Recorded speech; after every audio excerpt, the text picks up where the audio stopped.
राधे राधे, जय श्री कृष्णा। आप सभी के ऊपर देवों के देव महादेव और माता पार्वती जी का आशीर्वाद हमेशा बना रहे। आइए अब हम सावन मास के महात्म्य का आगे का अध्याय सुनते हैं। इस अध्याय में हम द्वितीय मल्लिका अर्जुन ज्योतिर्लिंग का महात्म्य सुनेंगे। सूत जी बोले कि अब इसके आगे मल्लिका अर्जुन की उत्पत्ति को सुनिए, जिसे सुनकर भक्तिमान पुरुष संपूर्ण पापों से मुक्त हो जाता है।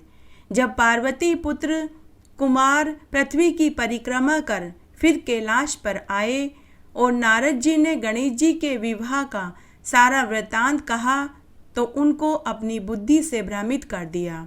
तो उसे सुनकर स्वामी कार्तिकेय महादेव और पार्वती जी के मना करने पर भी नहीं माने और उनको प्रणाम कर कोच पर्वत पर चले गए, जिससे उनकी माता को बहुत दुख हुआ। तब महादेव जी ने अनेक प्रकार से पार्वती जी को समझाया और कहा कि तुम शोक और दुख मत करो, तुम्हारा पुत्र अवश्य आएगा। परंतु पार्वती जी उनके कहने पर भी नहीं मानी और अत्यंत दुखित रहने लगी। तब शंकर भगवान ने देव ऋषियों को बुलाकर कुमार के पास भेजा।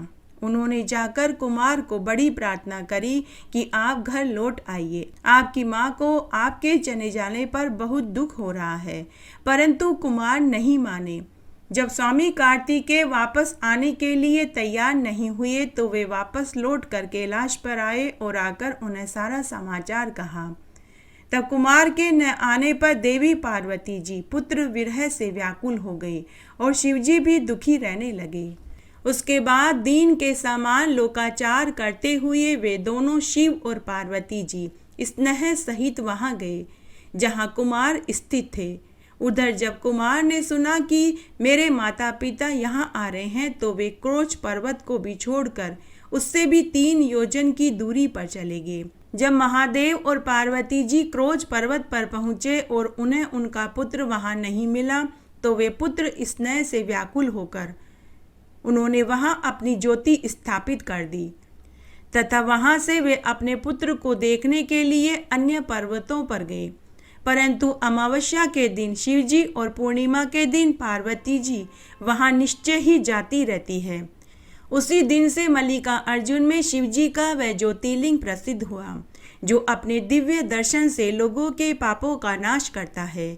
इनका दर्शन करने मात्र से ही मनुष्य के जीवन भर के सारे दुख दूर हो जाते हैं और वे आवागमन के चक्र से छूट जाते हैं तथा धन संपदा धन धान्य की वृद्धि के साथ प्रतिष्ठा आरोग्य मनोरथों की प्राप्ति होती है।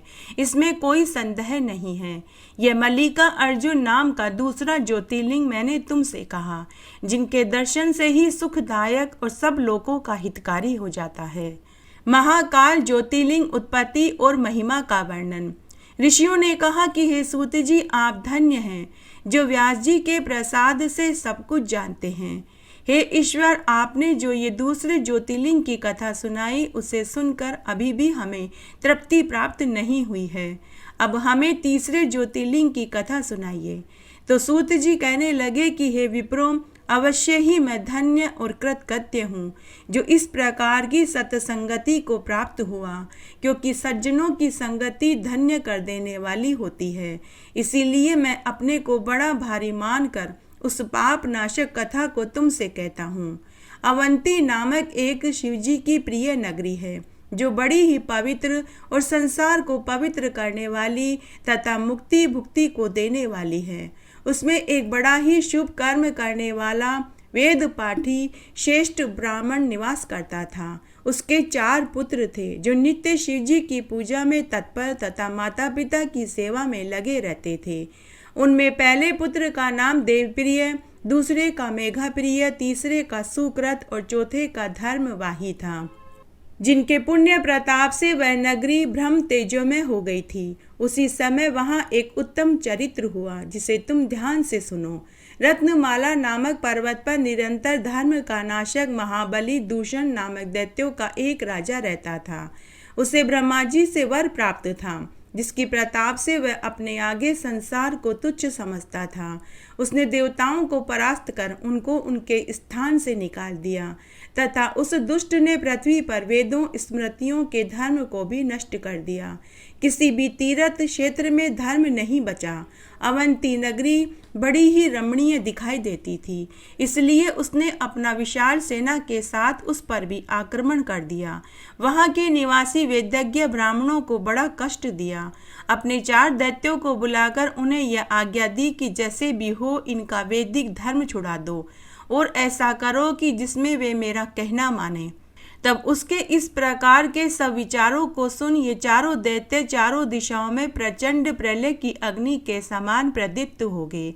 परंतु शिवजी के ध्यान में परायण ब्राह्मण कुछ भी खेदित नहीं हुआ। वे रेखा मात्र भी अपने धर्म से नहीं टले, क्योंकि शिवजी के आगे वे नीच दैत्य क्या चीज थे। इसी समय उन दैत्यों ने उस शुभ नगरी को घेर लिया। चारों ओर दैत्य ही दैत्य दिखाई देने लगे। पीड़ित प्रजा ब्राह्मणों के पास आई। ब्राह्मणों ने कहा कि हम क्या करें, हमारे पास दुष्टों को भय देने वाला बल नहीं उनके जैसे हमारे पास शस्त्र हैं जिनसे हम उनको परास्त कर सकें। हमें तो एकमात्र सर्वसमर्थ शिवजी का ही भरोसा है और हम उन्हीं की शरण में हैं। हम तो केवल इतना ही जानते हैं कि जब संसार में सामान्य मनुष्य के आश्रित रहने का भी अपमान नहीं होता तो शिवजी के आश्रित का तो कहना ही क्या। अब इस समय तो स्वामी शिवजी ही दैत्यों के भय से हमारी रक्षा करेंगे। इस प्रकार वे सभी ब्राह्मण प्रजा को धैर्य देने लगे और वे सभी शिवजी की पूजा में तत्पर हो गए। उसी समय दूषण नामक दैत्य मारो मारो कहकर अपनी सेना सहित उनके ऊपर टूट पड़ा, परंतु वेद प्रिय के पुत्र ब्राह्मणों ने उन दैत्यों का वचन तक नहीं सुना, कारण कि वे शिवजी के ध्यान में मग्न थे। फिर तो जो ही वह दुष्ट आत्मा दैत्यराज उन ब्राह्मणों को मारने लगा, त्यों ही उस पार्थिव मूर्ति के स्थान में एक भयानक शब्द करके गड्ढा हो गया। उसी गर्त में एक विकट रूपधारी महाकाल नाम से प्रसिद्ध शिवजी प्रकट हो गए, जो सत्पुरुषों के रक्षक दुष्टों के घातक हैं। उन्होंने प्रकट होते ही अपने एक प्रचंड शब्द के साथ कहा कि हे दुष्ट दैत्य, तू इन ब्राह्मणों के निकट से दूर भाग जा। परंतु उस दैत्य ने शिवजी की आज्ञा का पालन नहीं किया। इससे महाकाल नामक शिवजी ने सेना सहित उस दुष्ट दैत्य को अपनी एक हुक्कार से ही भस्म कर डाला। बचे हुए सारे दैत्य वहां से पाताल लोक में भाग गए, परंतु उस दूषण दैत्य को तो शिवजी ने मार गिराया। सभी देवता हर्षित होकर आकाश से उनके ऊपर फूलों की बरसात करने लगे और दुंदुभियां बजाने लगे। उसके पश्चात ब्रह्मा विष्णु आदि देवता वहां आए और अपने अपने श्रोतों से महाकाल नामक शिवजी की स्तुति करने लगे। शिवजी ने प्रसन्न होकर उन ब्राह्मणों को संसार सागर से पार पाने की युक्ति दी। सभी से ब्राह्मणों की प्रार्थना कर लोक रक्षार्थ वे ईश्वर वहां स्थित हुए। इस प्रकार महाकालेश्वर नामक शिवलिंग पृथ्वी पर प्रसिद्ध हुआ, जिसके दर्शन करने मात्र से स्वप्न में भी दुख नहीं होता। जो प्राणी जिस कामना से इनकी सेवा पूजा स्तुति करता है, उनकी वही कामना भगवान शिव पूरी कर देते हैं, उसे मोक्ष की प्राप्ति होती है। ये मैंने तुम्हें महाकाल शिव की उत्पत्ति तथा महात्म्य को सुनाया। ऋषियों ने कहा कि हे महामते, भक्तों की रक्षा करने वाले इस महाकाल नामक ज्योतिर्लिंग की महिमा को हमें और सुनाइए। तब सूत जी बोले कि भक्तों के रक्षक महाकाल ज्योतिर्लिंग के भक्ति वर्धक महात्म्य को तुम ध्यान से सुनो। उज्जैन नगरी में एक चंद्रसेन नाम का राजा रहता था, जो सभी शास्त्रों के अर्थ और तत्व को जानने वाला, इंद्रियजीत तथा शिवजी का बड़ा भारी भक्त था, जिसकी लोक नमस्कृत महेश्वर के मणिभद्र नामक एक गण से मित्रता हो गई। उसी समय उस मणिभद्र ने प्रसन्न होकर राजा चंद्रसेन को बड़ी सुंदर चिंतामणि प्रदान करी, जो कौस्तुभ मणि के समान कांतिमान, सूर्य के समान प्रकाशित तथा जो ध्यान करने, देखने, सुनने से भी निश्चय ही कल्याण कर देने वाली थी। शिव भक्त चंद्रसेन ने उसे अपने गले में धारण कर लिया, जिससे वह इतना शोभायमान हो गया जैसे देवताओं में सूर्य शोभायमान होते हैं। तब राजा चंद्रसेन की इस शोभा को सुनकर अन्य राजाओं को उनसे ईर्ष्या होने लगी और वे सब उस मणि को पाने के लिए लालायित हो गए। तब उन राजाओं ने चंद्रसेन से उस मणि को मांगा, परंतु मणि को महाकाल के दृढ़ भक्त राजा चंद्रसेन ने उन राजाओं को नहीं दिया। इसलिए उन्होंने अपना तिरस्कार समझा। सब राजाओं ने चंद्रसेन को युद्ध में जीतकर मणि लेनी चाहिए। इसी अभिप्राय से उन्होंने अपनी सेना एकत्र कर उज्जैन को चारों ओर से घेर लिया। तब उन राजाओं से उज्जैन को घिरा हुआ देखकर राजा चंद्रसेन उन्हीं महाकालेश्वर की शरण में गए और दिन रात उनकी पूजा करने लगे। फिर तो महाकालेश्वर ने प्रसन्न हो उनकी रक्षा का उपाय किया और संयोगवश जो ही एक गोपी अपनी गोद में एक बालक को लिए उस नगर में भ्रमण करती हुई महाकाल के समीप पहुंची, त्यों ही वह विधवा हो गई। परंतु कुछ देर तक वहां ठहरकर राजा के उस शिव पूजन विधान को भली भांति देखा और पुनः अपने घर लौट आई। तब उस संपूर्ण चरित्र को देखकर उस गोपी के पुत्र ने बड़ी उत्कंठा से शिवजी का पूजन करने की इच्छा करी और एक रमणीय पाषाण को लेकर अपने शून्य शिविर में बड़े भक्ति से उस शिवलिंग की पूजा करने लगा। धूप दीप वस्त्र अक्षत गंध आभूषण और कृत्रिम पदार्थ चढ़ाए, कितने ही मनोरथ पत्र पुष्पों से पूजा करी, नृत्य करके पुनः पुनः प्रणाम करने लगा। जब इस प्रकार वह बालक शिवजी की पूजा में लगा ही रहा और समय होने पर भी भोजन के लिए अपनी माँ के पास नहीं आया तो उसकी माता उसे बुलाने आई। परंतु उनके बार बार बुलाने पर भी वह शिव पूजा में अनुरक्त बालक कुछ नहीं बोला, शिव जी के आगे आंखें बूंद कर बैठा रहा। तब उसकी माता ने उसे हाथ पकड़कर खींचा और ताड़न भी किया, किंतु जब इस पर भी वह नहीं उठा और भोजन के लिए घर पर नहीं आया तो उसकी माँ ने शिवलिंग को दूर फेंक कर उसकी पूजा को नष्ट कर डाला। माता द्वारा पूजा को नष्ट होता देखकर वह बालक हे देव ऐसा कहता हुआ पृथ्वी पर गिर पड़ा और सहसा चेतना को प्राप्त कर शोकाकुल हो नेत्र खोल दिए। फिर तो उस पर उस महाकाल नामक शिवजी की कृपा होते देर नहीं लगी। उसी क्षण वह स्थान शिवजी का सुंदर शिविर बन गया। उस बालक ने देखा कि शिवजी की कृपा से वहाँ स्वर्ण में बड़े बड़े द्वार, सुंदर कपाट, वंदरवान लग गए।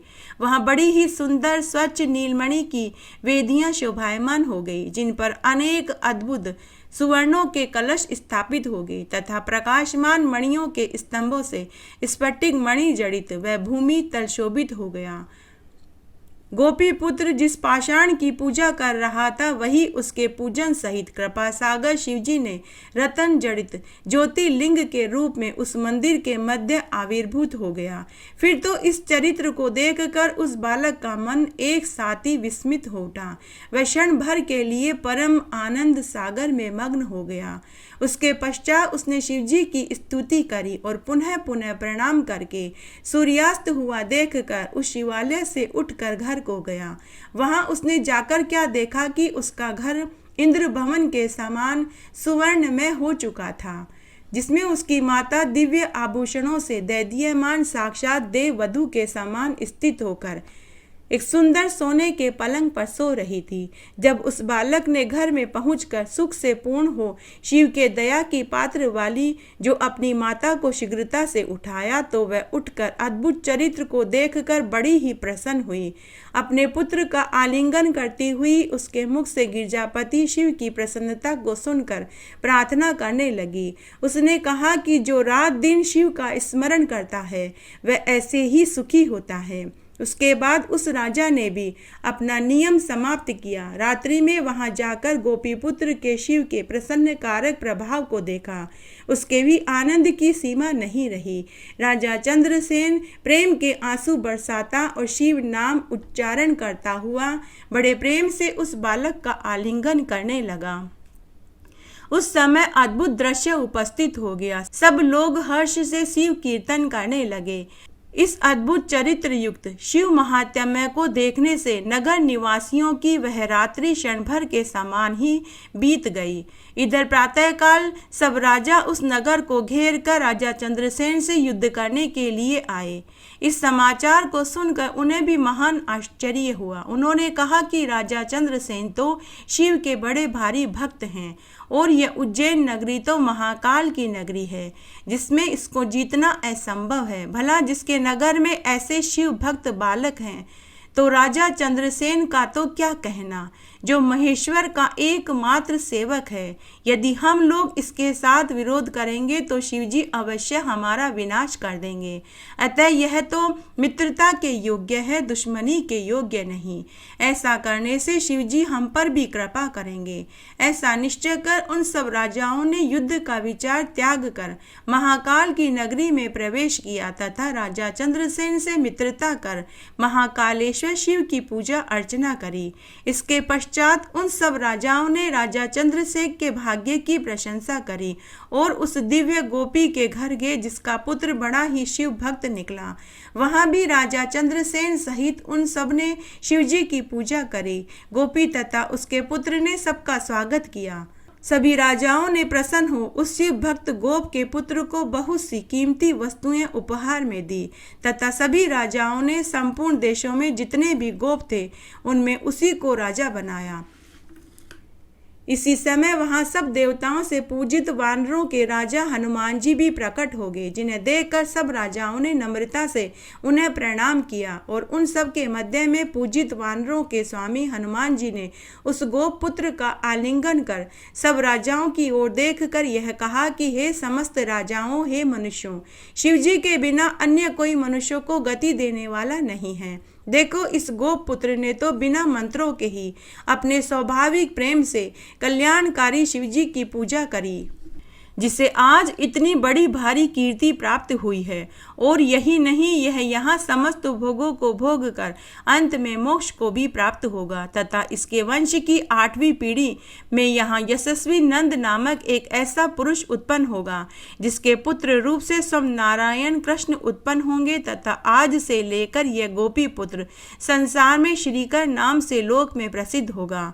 ऐसा कहकर शिव के अवतार अंजनी पुत्र हनुमान जी ने सब राजाओं सहित राजा चंद्रसेन को कृपा दृष्टि से देखकर बुद्धिमान गोप पुत्र श्रीकर को बड़े प्रेम से शिवजी को प्रिय लगने वाले आचार का उपदेश दिया। उसके पश्चात उन सब के देखते देखते हनुमान जी अंतर्ध्यान हो गए और सब राजा चंद्रसेन का बहुत सा सत्कार कर अपने अपने स्थान को चले गए। उसके पश्चात श्रीकर नाम प्राप्त कर उस गोप पुत्र ने बहुत से परम तेजस्वी धर्मात्मा ब्राह्मणों के साथ बड़े प्रेम से महाकाल शिवजी की सेवा करी। समय आने पर दोनों मोक्ष को प्राप्त हो गए। इस प्रकार यह महाकालेश्वर ज्योतिर्लिंग सत्पुरुषों को सुगति, स्वर्ग तथा शिव भक्ति देने वाला और सब प्रकार से दुष्टों का दमन करने वाला तथा भक्तों पर दया करने वाला है। सभी कथा कहानियों और सावन मास के महात्म्य को सुनने के बाद महादेव जी की आरती जरूर बोलनी चाहिए, तभी सावन मास के महात्म्य को सुनने का संपूर्ण फल प्राप्त होता है। आइए अब हम महादेव जी की आरती सुनते हैं। शीश गंग अर्धंग पार्वती सदा विराजत कैलासी, नंदी भंग नृत्य करत है गुण गावत शिव की दासी। शीतल मंद सुगंध पवन भय बैठे हैं शिव अविनाशी, करत गान गंधर्व सप्त सुर राग रागनी सब गाती। अक्ष रक्ष भैरव है डोलत गोलत है बन के वासी, कोयल शब्द सुनावत सुंदर भ्रमर करत है गुंजासी। कल्प वृक्ष अरु पारिजात कह लाग रहे हैं लक्षवासी, सूर्यकांत सम पर्वत शोभित चंद्रकांत नवमी मासी। चौरितु नित फलत फुलत है पुष्प चढ़त है वर्षासी, देव मुनि जन की भीड़ पड़त है निगम रहत जो नित गासी। ब्रह्मा विष्णु का ध्यान धरत है कछु शिव हमको परमासी, रिद्ध सिद्ध के दाता शंकर सदा आनंद के सुखरासी। जिनके सुमिरन सेवा करते टूट जाए यम की फांसी, त्रिशूल धर का ध्यान निरंतर मन लगाए कर जो ध्यासी। दूर करे विपदा शिव तिनकी जन्म सफल शिव पद पासी, कैलाशी काशी के वासी अविनाशी प्रभु सुध लीजो। सेवक जान सदा चरणन को अपनो जान दरस दीजो। तुम तो प्रभु हो सदा सयाने मेरे ओ गुण सब ढकियो, सब अपराध क्षमा कर शंकर किंकर की विनती सुनियो। शीश गंग अर्धंग पार्वती सदा विराजत कैलासी, नंदी भृंग नृत्य करत है गुण गावत शिव की दासी। तुम तो प्रभु हो सदा सयाने मेरे ओ गुण सब ढकियो, कैलाशी काशी के वासी अविनाशी प्रभु सुध लीजो। सेवक जान सदा चरणन को अपनो जान दर्श दीजो। तुम तो प्रभु हो सदा सयाने, मेरे ओ गुण सब दहियो। सब अपराध क्षमा कर शंकर, किंकर की विनती सुनी हो। इस तरह आज हमने सावन मास का आगे का अध्याय सुना। आशा करती हूँ यह आपको जरूर पसंद आएगा। मेरे साथ बने रहने के लिए आपका धन्यवाद। आगे आने वाली कथा कहानियों के लिए भी आप इसी तरह मेरे साथ बने रहें। धन्यवाद।